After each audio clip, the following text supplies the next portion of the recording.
So thank you for being on the platform, being a part of this podcast. It's such a pleasure to have you on here. How are you doing? I'm doing well. Thank you so much for having me. I'm so honored to be here today. You're most welcome. All right, so let's get into the questions. How does your faith influence your music and the messages you convey through your songs? At the forefront of everything I write always starts with the lenses that I see God through. And honestly, my faith is the most important part of my life. And so when I'm writing and when I'm coming up with my songs, I'm always digging deep of how can I portray the gospel in a way that can reach um, non-believers, believers, people from all walks of life into this narrative of who God is so they can experience him in his fullness and his goodness. Just like I have in my life, I've seen his goodness so much in my life that I can't help but sing about it. I can't help but share the good news because I believe that the gospel of Jesus Christ is so relevant and it will outlast anything. That's really good. What role does prayer play in your creative process and music career? Well, I think that before I write anything, I must seek the Lord. And honestly, a lot of my songs are birthed through conversations that I've had with Jesus or something that he's like dropped in my spirit. And it takes, sometimes I can write it. It'll be a song that comes out. It'll be a song that I can write within the next weeks. But sometimes it's songs that he'll deal with me with for years until I'm finally able to articulate what he's speaking to me and through our conversation and through my personal time that I have with him. I I think that it's so beautiful that God would allow me to share some of my most intimate moments with him with other people. So my time that I spend with him directly reflects the words that you guys hear me because they're so directly related to what the Lord is dealing with me in my own life. And it's very deep. That's pretty much powerful. Yes, ma'am. How do you balance the desire to create music that resonates with a wide audience while staying true to your Christian beliefs? I think the first thing is that understanding that God made me uniquely me. And so whenever I'm whenever I'm kind of creating my music, I'm always starting with, okay, am I coming from a place of authenticity? Is it a place of truthfulness of what God has made me to be? Or am I just trying to fit into this mold of trying to please everyone? And even though I wanted to reach a wide audience, ultimately it's going to be God that breathes on it and take it to whoever he wants it to reach. So honestly, I focus more on him being the center of what I do and how he uniquely made me to do it. And I stay true to that and what he made me to be. And honestly, I let the Lord take it wherever he wants to take it. And it's so weird because for years, I was trying to figure out what box I fit in. Was it gospel? Was it more contemporary Christian? And then one day the Lord just said, I've created you to just be you. Just be you. I've inspired you. I've made you a creative being. So just make sure that you keep me first in everything you do.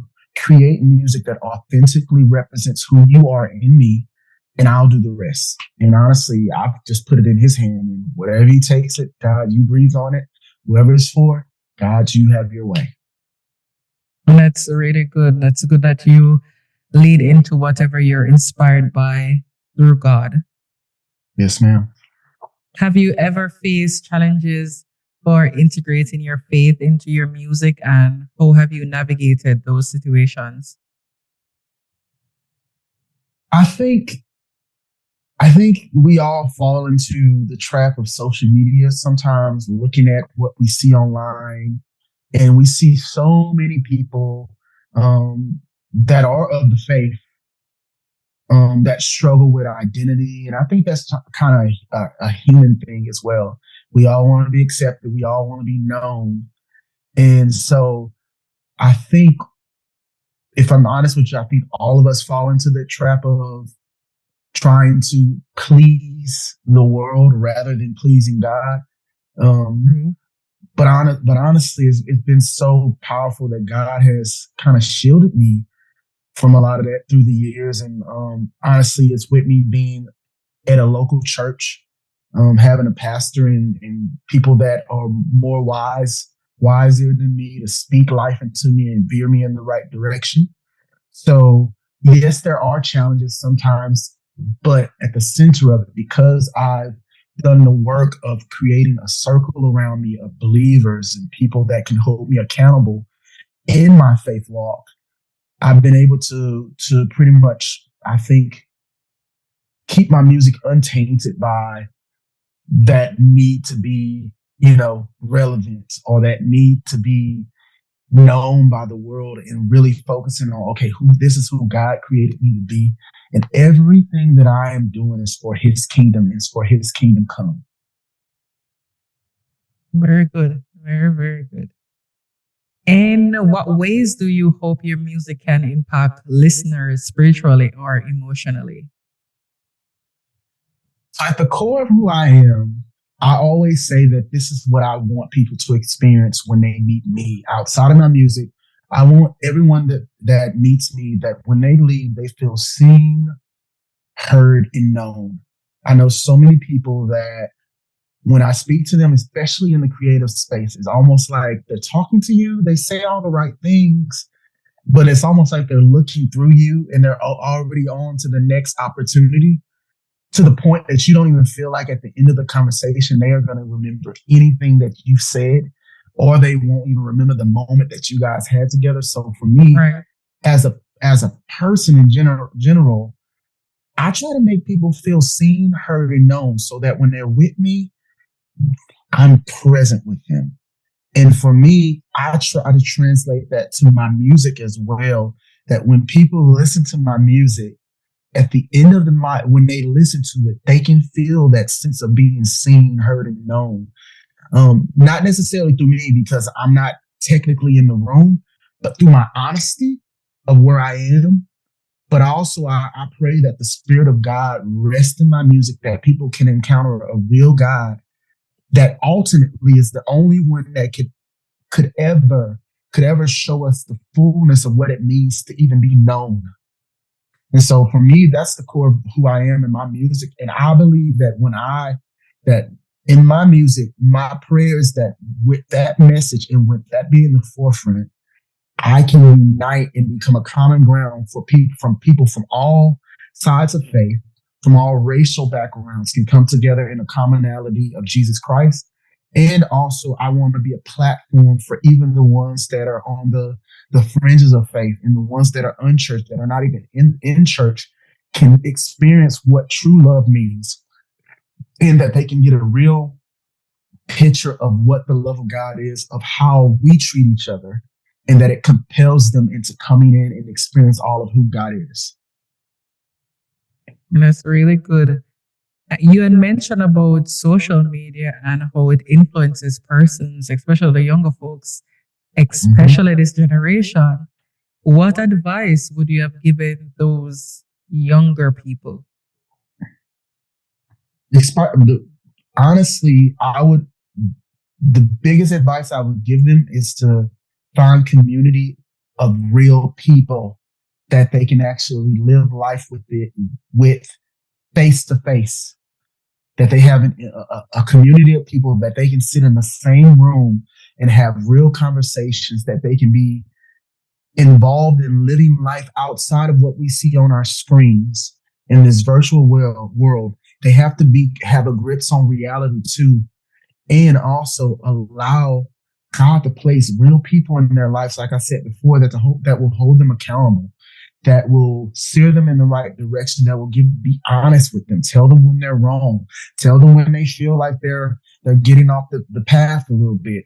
And so I know so often, even to this day, it seems so easy to get online and hide behind a keyboard and have conversations. And I'm not saying that those relationships can't be real, Right. but what I am saying what I am saying is that you got to detach sometimes, and you got to get with real people because our faith is communal. I mean, you see the church in general, like the church is so alive. It's living. It's active. It's people. It's flesh and bones. And you're missing a piece of that when you're just all in with just connecting with people on social media. You need real embodiment of community around you. Definitely, definitely. And you mentioned a very key word, attachment. I think a lot of persons suffer from that. They're not able to take themselves away from what's draining them. Mm-hmm. So true.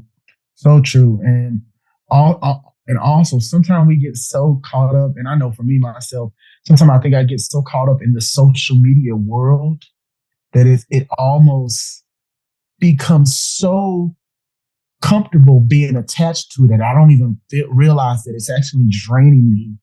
And also, it's weakening the connections that I have to the people that God has blessed me to actually live real life with. Even for me as being a husband and being a dad, I find myself sometimes on my phone because so much of what I do requires me to be on social media and to reply back and reply to emails or make Right. this piece of content and make this piece of content, that at some point I gotta put the phone down and say, God, Yeah, my definitely. first ministry is my family. So I gotta trust you to handle the lack that I'm going to experience by detaching from social media to spend time with those around me that you bless me with.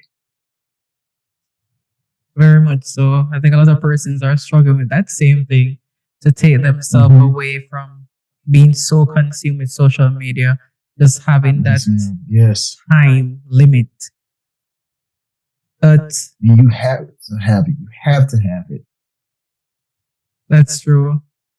But how do you feel about the state of mental health right now in this, generation? Honestly, I'm not afraid of this generation because they're the generation of prove it. And I think it can be, if we really start to look at it, that can be a big positive because they're not just going to believe what you say to them. They want proof. They want action to show exactly um, what you mean, what you're saying. Can you put proof behind what you're saying? And so I think that we're in a space where mental health awareness is at an all-time high, but also the kingdom of darkness is always going to rear its evil head when light happens. It just has to, because that's just what the enemy is here to do. Is he's here to destroy. He's here to cause confusion. So even in that same sense of them wanting to prove it, there are seeds of discord that have been sowed into this generation that has got them so confused because what the proof that they're getting is filled with so much false. This filled with so much falsehood, and it's so attached to so many things that aren't even of God that it has them so confused, and almost like even with the social media thing, they're so drenched in social media and what social media is showing them that they're all stuck in their all own algorithmic worlds. So it's like the things that the algorithm is showing you is not showing me. So it's like Yeah, your how you view reality and how the world is going is way different than I am. And so, yes, I feel like there's a mental awareness that's at an all-time high that God can really bless if we lean into it and really lean into God being the author of it. But there also is an author of confusion that's pulling at this season as well. That's telling people to, definitely. oh, just just focus on the universe and live your own truth and all this. And honestly, our own truth is not good enough. It takes an encounter of the Holy Spirit to give you eyes and vision beyond what you see, because our worlds are so divided through, like I said, social media and us being in our own corners, that it takes a divine encounter with Jesus to cut through the noise that we all are hearing. True.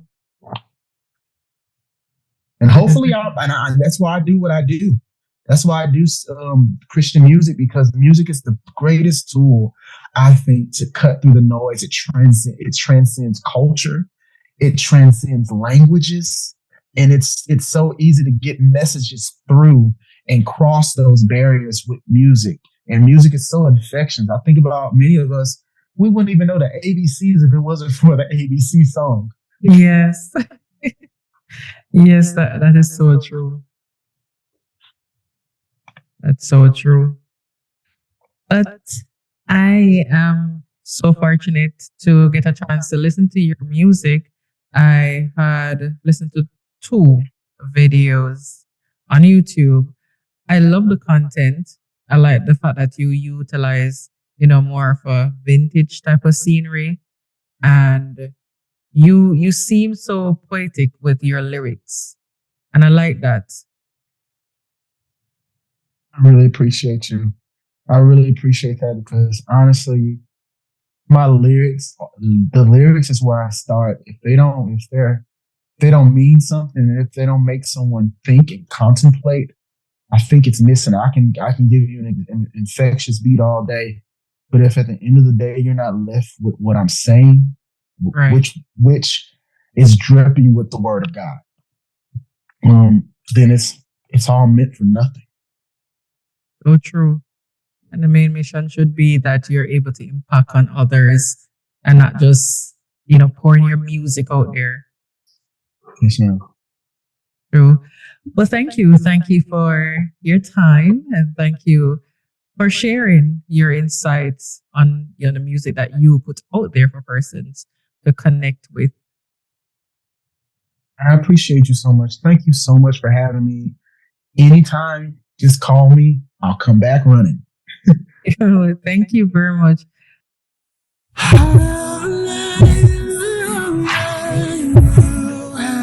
Save me so much better your way,